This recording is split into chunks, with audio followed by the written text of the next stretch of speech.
Նրան տապանում հյուրընկալել եմ հիմնադիր զավակներ նախաձեռնության համահիմնադիր հանրային գործիչ Հայկ Մանասյանին, պարոն Մանասյան, շնորհակալ եմ հրավերն ընդունելու համար։ Իրադարձություններով լի օր է այսօր, ուզում եմ սկսել բայց հետևյալից, որ մի խումբ արցախցիներ, այդ թվում Սամվել Շահրամանյանը, Արցախի Հանրապետության Սահմանադրության օրվա կապակցությամբ այսօր այցելել են Եռաբլուր եւ հրապարակված այդ լուսանկարում ես չտեսա թեմի առաջնորդին, ով փաստորեն կիսեց գործող իշխանությունների եկեղեցին բարենորոգելու այդ օրակարգը եւ արժանացավ Արցախը ուրացողի պիտակին։ Դուք ինչ գնահատական կտակ, ինչու նա կիսեց այս օրակարգը, արդյոք նա իսկապես եւս միացավ այդ Արցախը ուրացողների շարքին, եթե այո, ապա ինչով պայմանավորել նրա այդ քայլը։ Այսինքն ես պետք է իրեն մեկնաբանեմ։ Ոչ, մենք փորձենք հասկանալ, արդյոք իսկապես եկեղեցու բարենորոգման օրակարգը կիսողները համարվում են Արցախը ուրացողներ, համարվում են հայրենիքը դավաճանողներ։ Մեկի հետ ինչ կապ ունի։ Արցախը ուրանալ կարելի է հենց ուրանալով ու արդար ուրացվել է, նես չի որ նոր պետք է Արցախը ուրանա։ Ունես չի որ եկեղեցու դեմ արշավը չլիներ, Արցախը ուրանալու խնդիրը չէինք էլ տեսնում կամ չկար։ Եկեղեցու արշավն էլ իր առանձին մի երևույթ է, ու մենք ստեղ եթե անկեղծ գործ ունենք, գիտեք ինչ վիճակի հետ, ինչ որ ժամանակ արժե համակարգն այնպեսին է եղել, որ կինոներում ասենք եղել է բարի ուժ եւ չար ուժ, եւ բարին ու չարը իրար հետ պայքարում են, դիտողը բնականաբար ավելի կարեկցում է, այսպես բարի ուժին իրեն նույնացնում է բարի ուժի հետ, հետո ֆիլմերը փոխեցին իրանց ուրեմն բովանդակությամբ, երկու չար ուժ են իրար հետ պայքարում, ասենք մեկը հանցագործ է, մարդասպան, այն մեկը բայց մարդասպան ու խաբեբայ է, ասենք։ Այս մեկը մարդասպան ճշտախոս է, այն մեկը մարդասպան խաբեբայ։ Այս երկու մարդասպանները պայքարում են, էլի հանրությունը, դիտողը, ինչ որ ասում չեն, ճշտախոս մարդասպանի կողմից եմ ես բան։ Իրան եմ ավելի շատ։ Հիմա այսպես եկե հասել ենք հիմա մի վիճակի, կինոից տեղափոխվենք կյանք, որ թե քաղաքական եւ մեծ հանրային դաշտում հիմնականում այսպիսի ուժերով են լցված, որտեղ ոչ ոք մի բանի պետքացու չի։ Ես ԱՄՆ անկախության հռչակագրի վերջի տողերն էի վերլուծում, վերջի նախադասությունը, որտեղ ուրեմն երթվում են իրենց երթվում են հիմնադիր հայրերը հավատարիմ լինել հռչակագրում ֆիքսված սկզբունքներին ու երթվում են իրենց կյանքով, իրենց կարողությամբ եւ իրենց ամբասիր պատվով։ Ու ես մտածեցի, մերոնք որ երթվեն, ասենք հայկական, հայաստանյան այդ դեմքերը էլիտաները իշխանական կամ հոգևոր էլիտան, այս սրանք ինչով են երթվելու, հատկապես վերջի դրվագը, երթվում են ամբասիր պատվով, իրենց ամբասիր պատվով երթվում են, սրանք սի պատիվ չունեն, սրանց պատիվը ամենաաշխարհի բոլոր կեղտերով այսպես աղտոտված է, հիմա այդ տեսակները հավաքվել են ու կռվում են ու վիճում են, մեկը կգնա Եռաբլուր, մեկը կգա Եռաբլրից, մեկը կգնա պատարակի, մեկը պատարակը կմատուցի, մեկը չգիտեմ հաղորդություն կընդունի։ Ինչ կապ ունի։ Մեզ ինչ այդ ամեն ինչի մեջ։ Շարքային քաղաքացիներին եւ այն գիտակից ինքնիշխան, ինքնորոշված մարդկանց, ում համար էս ամբողջ խաղը իրենցը չի, իրենց հարազատ չի, իրենց ոչինչ չի տալիս ու չեն ուզում մարդիկ այդ խաղի մեջ մտնեն։ Թեև դուք լրատվականներդ եւ լրագրողներդ շատ հետևողական մեզ քաշում եք այդ խաղի մեջ, օրինակ հրավիրելով եւ հարցնելով, թե էս ինչ տերտերը այսպես է վարվել, մի էլի ժողովրդական առակ կա, ասում է տեր հայր, հələ տես ինչ որ մեկը ասում է բան է տանում, ասում է ինձ ինչ որդյակս, հեչ էլ թե չի տանում, ասում ախր ձեր տուն է տանում տեր հայր, ասում է բա քեզ ինչ, հասկանում եք, ես հասկանում եմ, ես ամբողջը մեզ ինչ, Դե մեզ այնքանով որ մեր հոգևոր եւ ոչ հոգևոր իշխանությունները կռվում են, ավելին այստեղ ավելի մեծ ենթատեքստ են տեսնում, ասում են այս կռիվը թելադրված է դրսից, թելադրված է մեր թշնամիների կողմից եւ սպասարկվում են ներսում։ Այո, մեր թշնամիները, բա դա չի կարող մեզ մտահոգել կամ դա չպետք է մեզ մտահոգի, պարոն Մանասյան։ Արդեն դա լավ թեմա է։ Իհարկե մտահոգում է։ Մեր թշնամիները վերցրել են մեր թե արտաքին քաղաքական, թե ներքաղաքական կյանքը վերցված է, գրավված է ոչ միայն Արցախը, ոչ միայն Հայաստանի բուն, Հայաստանի Հանրապետության առանձին հատվածներ, գրավված է ոչ թե անձեռնմխելիությունը մեր Սյունիքի վրա ունեցած, գրավված է, ինչ որ զանգուլակներով, փայլփլուն բաներով, Թրամփի տրիպ չգիտեմ ինչ անունով, այդ սա գրավված է։ Եվ այո, այդ թշնամիները, եւ այդ թշնամիները այնպես չի,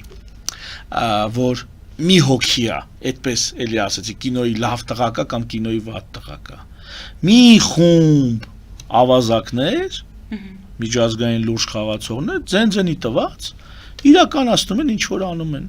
են մեր գլխին, մեր տարածքում, մեզ ուղղակի պետքա որոշակի թմրեցուցիչ ազդեցություն, որ մենք այդքան էլ ված չզգանք։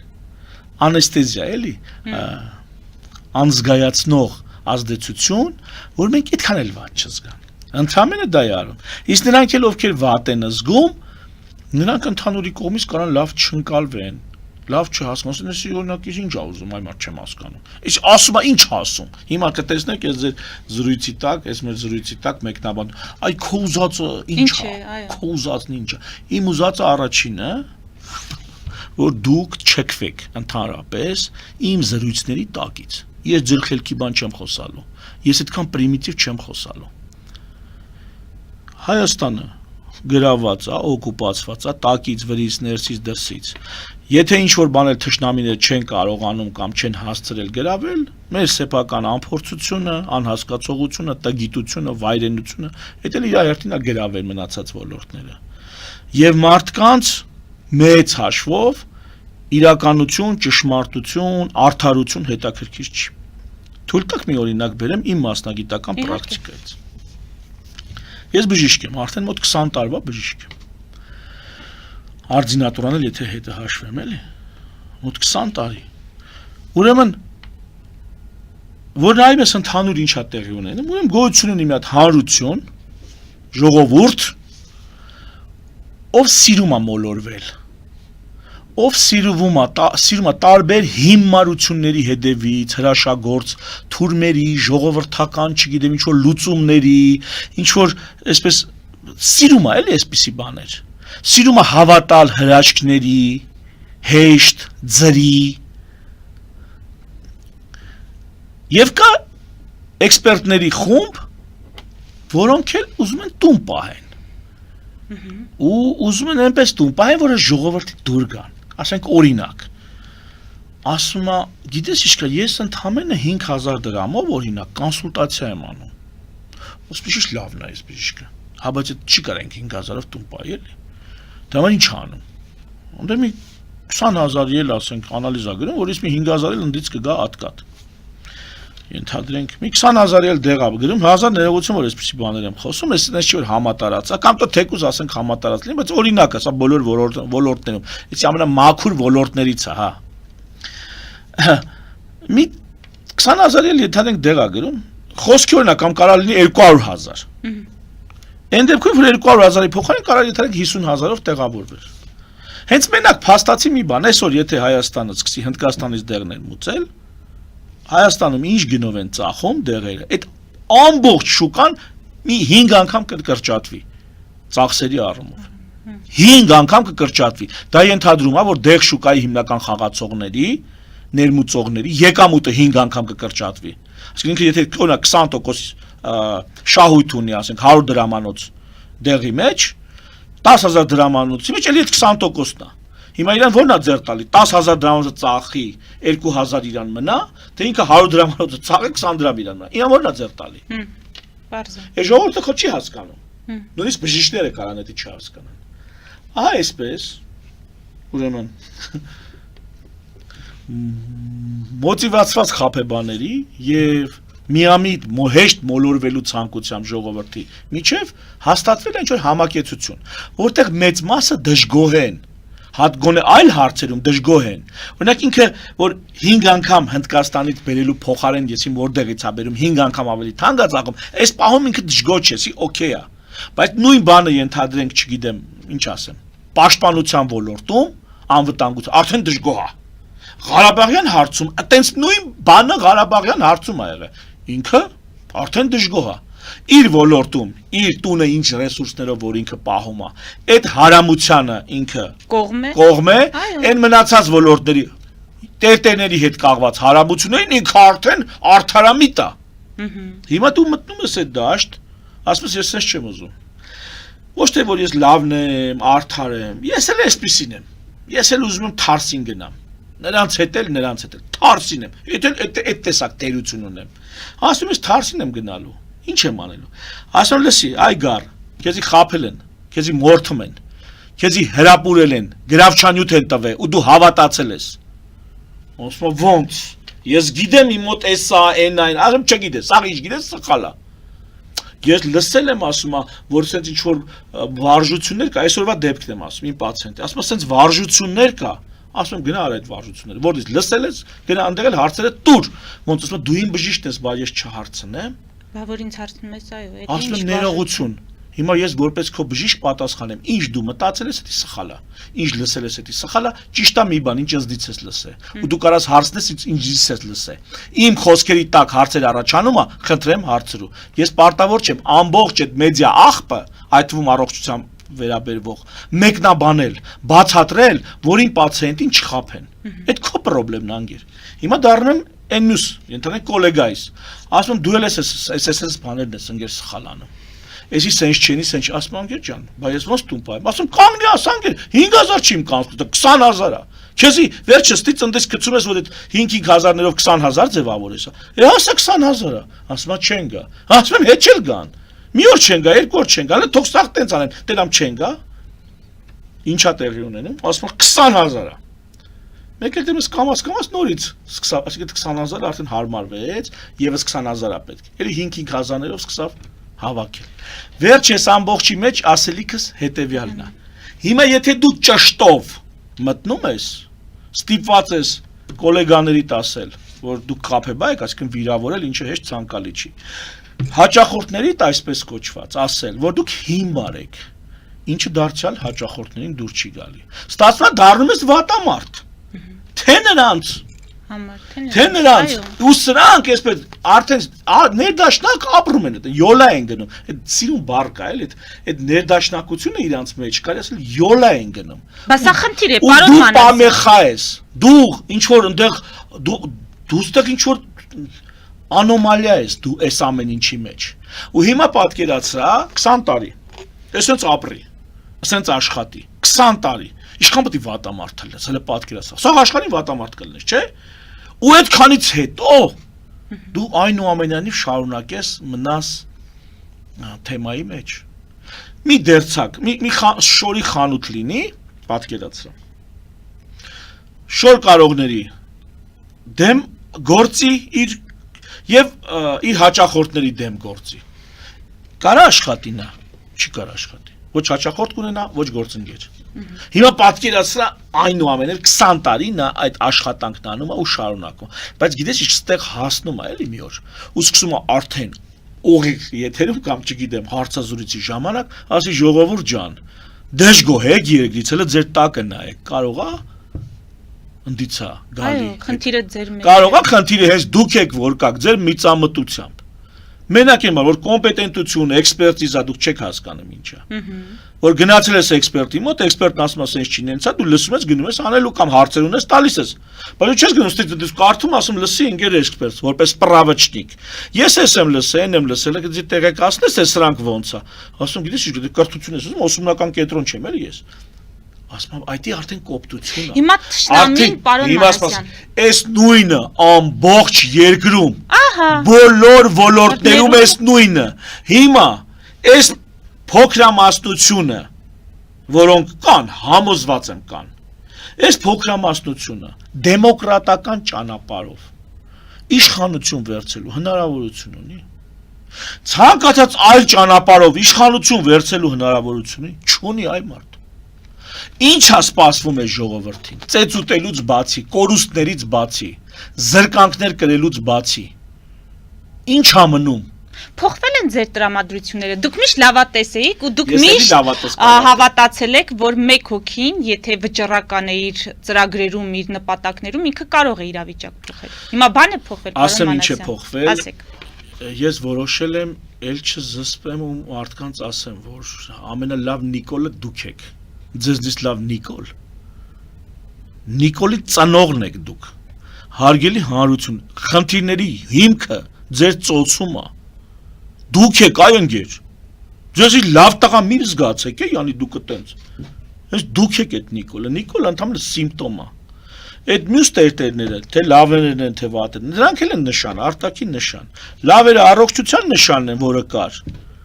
Այ Միքայել Աջապահյանը դա Գյումրու առողջության նշանն էր։ Եվ Գյումրին այսօր այդ նշանից զրկվել է, չէ՞։ Գյումրին թո մտածի։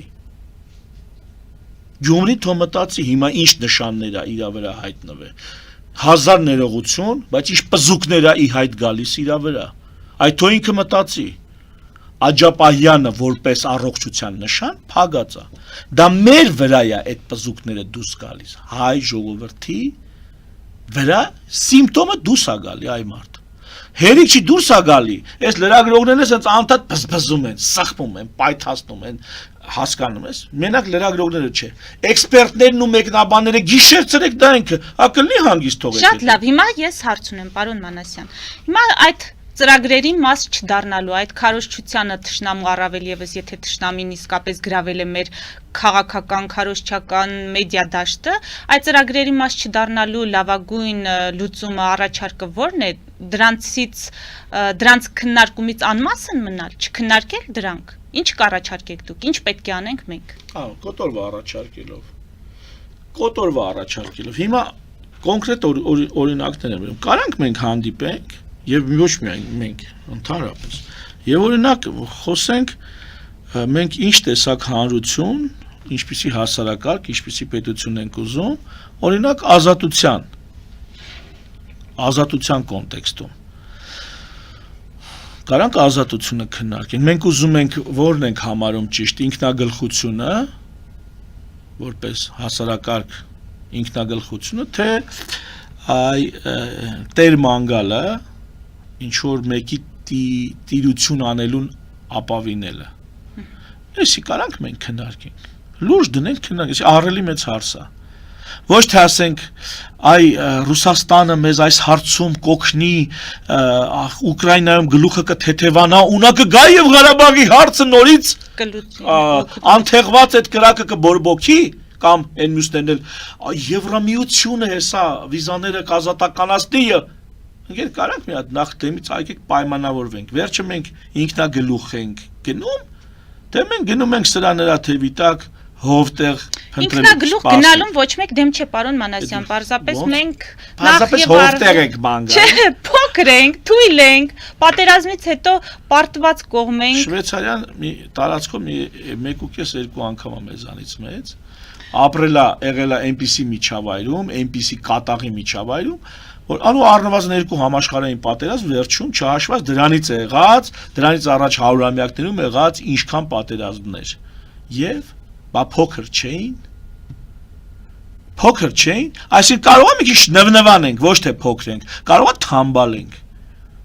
կարող է մորթապաշտենք, էլի կարող է նյութ չի այ մարդ, ոչ թե այդ գրտնականողն է վատը ենթադրենք, այլ նյութ չի, կարող է այդ,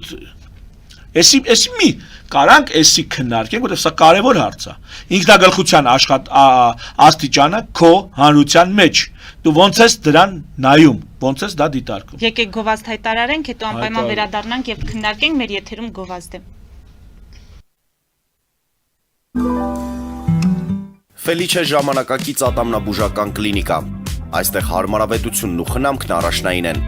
Այստեղ կիրառվում են ատամնաբուժական ամենաժամանակակից տեխնոլոգիաներ, ճշգրիտ ախտորոշում, արդյունավետ բուժում, նուրբ փորձառություն եւ անհատական մոտեցում։ Սկսած սովորական մանրուքներից մինչև առաջադեմ ընթացակարգեր, այստեղ դուք գտնվում եք բարձր որակավորում ունեցող եւ փորձառու ատամնաբուժական մասնագետների ձեռքերում։ Մեր բարեկամական եւ հյուրընկալ անձնակազմն այստեղ է յուրաքանչյուր այցը հաճելի դարձնելու համար։ Ֆելիչե, ձեր առողջ եւ ամենաերջանիկ շպիտը սկսվում է այստեղից։ Եկեք եւ բացահայտեք նորարարության փորձագիտության եւ կարեկցանքի կատարյալ համադրությունը։ Վաճառվում է գերմանական հնաոճ դաշնամուր 1892 թվականի արտադրության ֆոն Մուլբախ, գտնվում է գերազանց վիճակում, կինը 15000 ԱՄՆ դոլար, հեռախոսահամար 094 115 310։ Երևան շիփինգ, սենսացիան ստեղ, հա։ Այո, ճիշտ եք եկել։ Սանդրոցներ Երևան ուղարկելը $2.99 օթանավով։ Այո, Իսկ եթե դոլար ուղարկես, դոլար ստանան։ այո, Իսկ որ տանեն տուն հասցնեն, էլի մի տոկոս, հա։ 2%։ Հրասը ծրի է, էլի։ Ժողովուրդ սենսացիա, ծրի է։ Նորթ Հոլիվուդ, Գլենդել։ Ջաքփաթ հագուստի խանութը երկրորդ մասնաճյուղն է բացել Գլենդելի սրտում, որտեղ կարող եք ձեռք բերել եվրոպական եւ ամերիկյան ընտիր հագուստեղեն, կոշկեղեն, աքսեսուարներ, պայուսակներ ամենահարմար արժեքներով։ Նաև կարող եք ցանկացած ապրանք պատվիրել եւ ձեռք բերել կարճ ժամանակում։ Ջաքփաթի Գլենդելի հասցեն է 1135 North Pacific Avenue, հեռախոս 818 813 2252։ Ջաքփաթ հագուստի լավագույն կենտրոնը Գլենդելում։ 60-ից ավելի ճանաչված եվրոպական բրենդների ինքնատիպ, չկրկնվող եւ մատչելի ընտրանին Fortuna Home and Country House խանութ սրահում։ Նորավոճ սպասք եւ կահույք հորեկա բնագավառի համար, տեքստիլ տնտեսական ապրանքներ, ամեն ինչ գեղեցիկ կյանքի համար։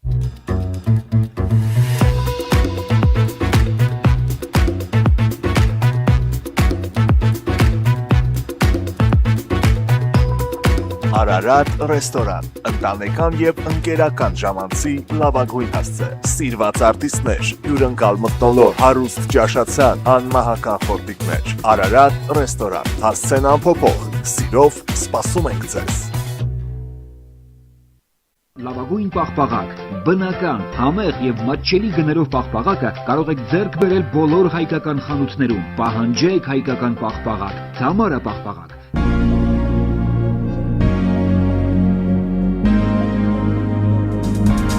Տպագրեք ձեր գիրքը Նոյան տապան տպագրատանը, ինչպես նաև թերթեր, ամսագրեր, բուկլետներ եւ այլն։ Հասցեն քաղաք Երևան, Իսահակյան 28 առաջին հարկ։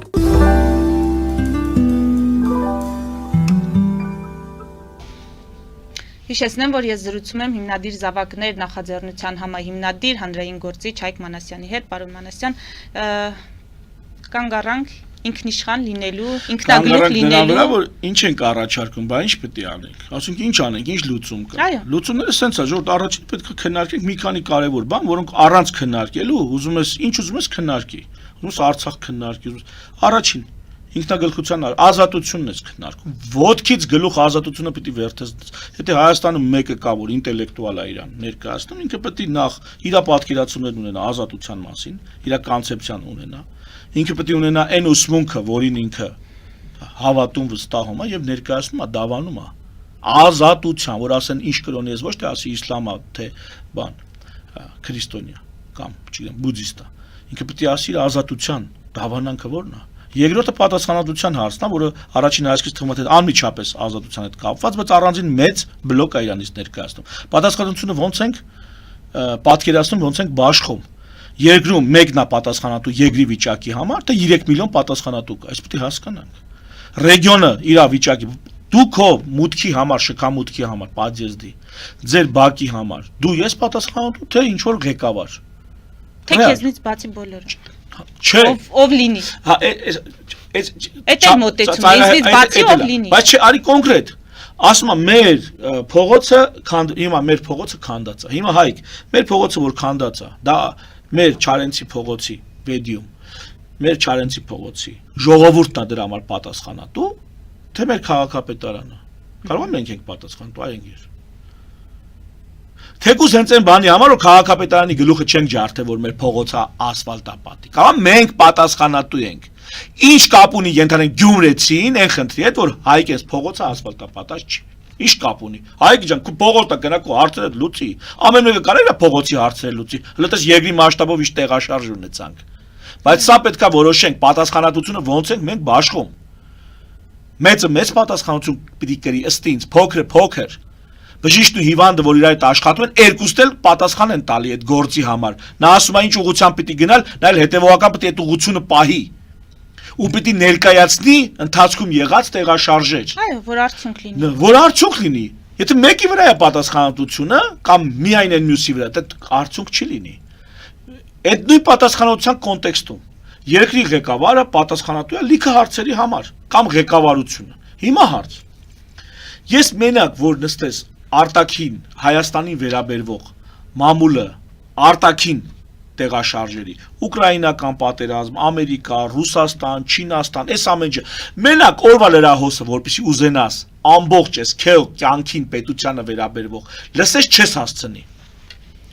Լսես չես հասցնի, մենակ լսես։ Հիմա ասում լսես երկրում դրա համար պատասխանատու է երկրի ղեկավարը արտաքին հարաբերություններ, իր արտգործ նախարարով, որը այդ գծով իրան, այսպես էքսպերտա կամ օգնական կամ չգիտեմ, ինչ որ հարցերի նաև պատասխանատու այո։ Հիմա այս երկուսով այ մարդ կարում են այս ամբողջ ինֆորմացիան ամեն օր յուրացնեն, վերլուծեն, հələ ինչքան էլ գաղտնի բաժին կա դրան, որ մենք չգիտենք, վերլուծեն, ռազմավարական լուծումներ գտնեն, հետո մտածեն, ասենք, կախիչը դպրոցում նորմալ է ձգած պատին, թե չէ, լուրջ եք ասում, կարող անգր քո պատասխանատվության ծավալը պատալուկ է նրան հերիքի։ Հազիվ, դուք հազիվ, 5 հոգով, 20 հոգով, 30 հոգով, այդ վերլուծական, որտեղ այնտեղ այդ օգնական ջայել ջուլներ, նրանք չեն կարող այդ լուրջ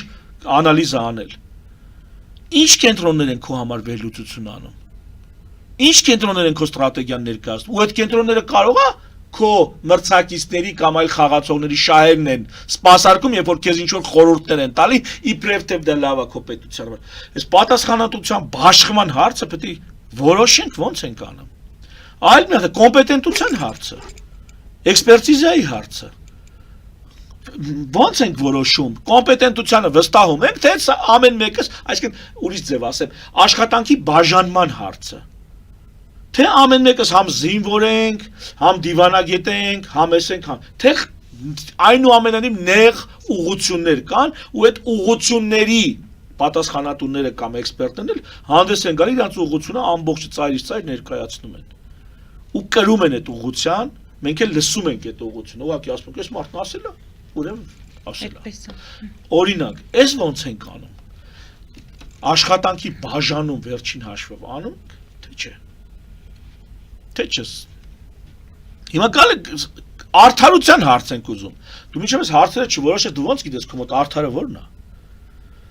Ասենք օրինակ, միջոցների հայթայթման եւ բաշխման հարցը։ Էլի առանձին շատ կարևոր հարց է, հատկապես այս առողջության ապահովագրության կոնտեքստում, որ հիմա գնացել չգիտեմ, տերտերով են մարդիկ զբաղված։ Իրանց թվում է տերտերն է խնդիրը, օրինակ, կամ երաբլուրում ծաղիկ դրին թե չդրին։ Ասենք որ դրին ինչ։ Դրանով ինչ է, հերոսություն արին, կամ որ չդրին դրանով ինչ։ Ազգի դավաճանություն արին։ Հələ եկեք մենք հասկանանք կոնկրետ հարց։ 200,000-ից ավել ստացողներին ասում է փողը հավաքվում է, ձեզանից ամեն ամիս 10-11,000 դրամ, ամեն ամիս հավաքելու ենք։ Էհե, հասկացաք, ու սենց ինչքան։ Այս ճիշտ ձև է, մենք համաձայնում ենք սենց ենք միջոցները ուրեմն հայթայթելու եւ բաշխելու։ Միշտ ինչ որ սահմանափակ խումբ, որը աշխատում է 200,000-ից կամ 400,000-ից վերև, պետք է իր աշխատածը տա, որ ինչ որ մի հատ առանձին խումբ, որը կամ թաքցնում է իր եկամուտները, կամ չի աշխատում, կամ աշխատում է դրսում եւ չի գրանցվում այդ աշխատածը, այդ խումբ պետք է այս ամբողջը բաշխվի նրանց միջև։ Այս ճիշտ է, մենք այս հարցը, ահռելի մեծ հարց է։ Առանց այս հարցի պարզաբանման պետություն չի լինում։ Առանց այս հարցի պարզաբան, գոնե որոշակի պատասխանատուների որոշում կայացնողների շրջանակում այս հարցը պարզաբանվում է։ Հիմա որն է ճիշտ։ Թե ընկեր ջան, դու 200,000-ից ավել ես ստանում, դու կվճարես 11,000 դրամ, դու 200,000-ից ցածր ես ստանում, դու կվճարես 8,000 դրամ։ Իսկ դու թոշակառու ես, դու կվճարես 3,000 դրամ ամսական։ Բայց ես դեղի փող չունեմ, բայց այն չունեմ, ձեր խնդիրն է։ որպեսզի ես գնամ միլիոն ստացողից, ասեմ գիտես ինչ կա, 100,000 տուր, ու կարանամ նրա աչքերի մեջ նայեմ, ես պետք է ասեմ գիտես ինչ կա, այն տատին իր 40,000 թոշակից 3,000-ը տվել է, եւ խնդրում եմ դու քո միլիոնից 100,000-ը տուր։ Այս հարցերը մինչև չես լուծում, դու չգիտես էլ արդարություն ասածը որն է։ Այսինքն, եթե մի ձև որոշել ես, այդ կարգը արդարն է, այդ կարգից շեղվածը անարդարն է։ Սենց ընդհանուր կոպիտ եմ ասում, չէ, արդարության փիլիսոփայություն ավելի խոր ու ավելի կենսաբանական է նույնիսկ։ Որտեղ պրիմատների մեջ, շիմպանզիների միջև արդարություն, անարդարություն հասկացություն կա։ Հիմա եթե արդարությունը չես որոշի, արդարը դատությունը ո՞նց ես անում դու։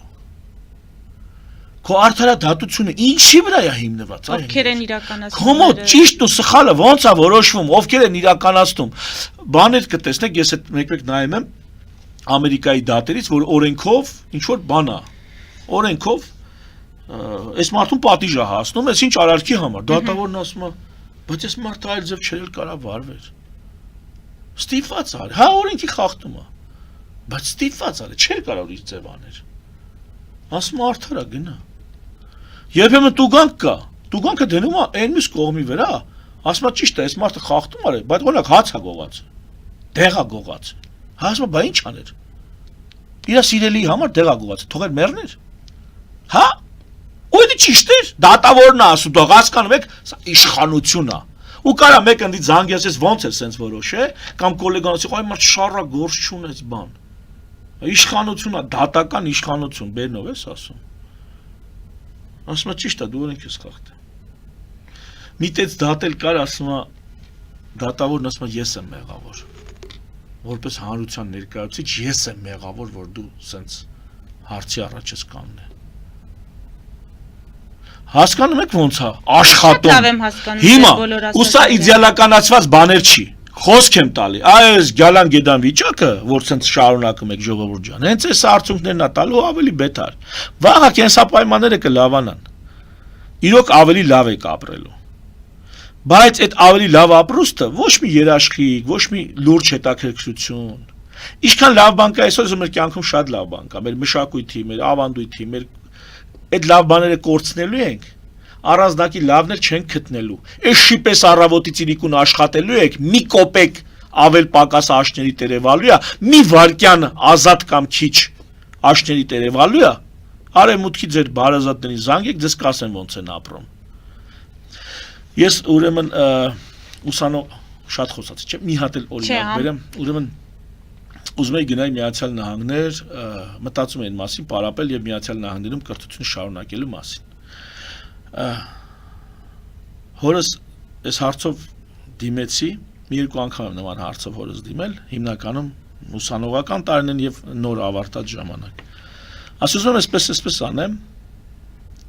Ասած քանի ժամ ես աշխատելու, ինչ ես անելու, ընդեղ։ Ասի այսպես։ Ինչքան ես աշխատելու, որպեսզի հասնես այդ քննությունները հանձնելու եւ մի խոսք, ու ներկայացրեցի, որ այսքան։ Ասած հիմա հարցից պատասխանի։ Այստեղ արդյունքի հասնելու համար, եթե դու ճիշտ այդքան ներդրում անես, ջանք դնես, ինչի կհասնես։ Ասի ինչի ուզեմ։ Ասես դե ուրեմն գնա ու հասի։ Դե ուրեմն գնա ու այդ ջանքը դիր ընկեր։ Դիր քո երկրում։ Դիր ընդեղ որտեղ գտնվում ես։ Ճիշտ է, հետաքրքրություն կա, ընդեղ ինչ որ ինտրիգա կա, ինչ որ լավատեսություն կա։ Բայց եթե դու պատրաստ ես այդ ծավալի աշխատանք անել, աշխարհի որևիցե կետում, հլարիգից ստեղ արա, էլի։ Կարող է ստացվի։ Ասելիքս որն է ժողովուրդ, մենք ստեղ համարյա բան չենք անում, ապրում ենք։ Հələ սեփական տունը, որ այսօր գյուղերում այդպես լքված են, 2-3 հարգանոց, 2-3 հարգանոց տներ Քյավառում, Մարտունիում, հələ գնացեք մի հատ տեսեք ինչ տներ են սարքել մարդիկ ու տեսեք քանի հոգի ան դե մնում։ Ու ինչքան են եկել ջահելությունը Երևանում իրեն ինչ որ ձև ռեալիզացրել։ Վաղ է այդ ամեն ինչը մեր համար։ Հերավոր երանություն է լինելու։ Եկեք Քելքներից գլուխներս հավաքեք, այս հարցերը ճշտենք ու էլի հարցեր կան, որոնք հիմա ես ուղղակի չեմ։ Այս հարցերը ճշտենք, տենանք ոնց ենք ապրում, ոնց ենք անում, այդ ստանդարտը այսպես ասած մենք մեր համար որոշենք ու ես ինձ համար որոշել եմ, բայց շատերը կարա դրա հետ համաձայն չլինեք։ Օրինակ ես հիմա որոշել եմ 1000 դրամ ստացողն էլ պիտի մի կոպեկ տա, որ ես կարողանամ միլիոն ստացողից շատ ուզեմ։ Եթե 1000 դրամ ստացողին ասում ես ապրի մուֆտջու երանելի կյանքով, բոլորը պարտավոր են քեզ, դու հենց խեղճության հիմքով արդեն արտոնյալ ես, չէ ընկեր, դու խեղճության հիմքով խեղճ ես, հանգարց չմոռանաս, ու եթե ուզում ես խեղճ չլնես, այսքան ունես, դրա 5%-ը դուր, ու դու էլ խեղճ չես, այ դու իսկականից մասնակցում ես քո կարողության չափով, թեև կարող է դա բան չփոխի, այդ մեծ բյուջեում, այդ մեծ ֆոնդում, օրինակ ապահովագրության, բայց դա փոխում է երկրում, մարդիկ ամեն մեկը իր կարեցածի չափով ներդրում է ունենում, մարդիկ միասին են աշխատում, երգիր են սարքում, ոչ թե Եվ սրտացավությունը ընդհանուր է լինում։ Եվ դա էլ կարող ասի, գիտես ինչ կա, ես իրավունք ունեմ, ինչու որտեղ ես ներդրում եմ, ասում եմ ինչ ես արել, որ ինչքան կարած է այդքան էլ արել եմ, դա արդեն ուրիշ հարց է, բայց ես արել եմ։ Այ, դա կլինի, այս պետք է սկսենք, այս պետք է խոսանք։ Ոչ թե տերը գնաց ծաղիկ դրեց, թե չգնաց ծաղիկ դրեց։ Խոստանում եմ մեր ոդքասթի շրջանակներում կխոսենք, շատ շնորհակալ եմ, մեզ դիտողներին հիշեցնեմ, որ զրուցում էի հիմնադիր Զավակներ նախաձեռնության հիմնադիր հանրային գործիչ Հայկ Մանասյանի հետ, մեր ուղիղ եթերները կարող եք դիտել Patreon-ում, նաև այդ հարթակում աջակցել մեզ էկրանին երևացող QR կոդով։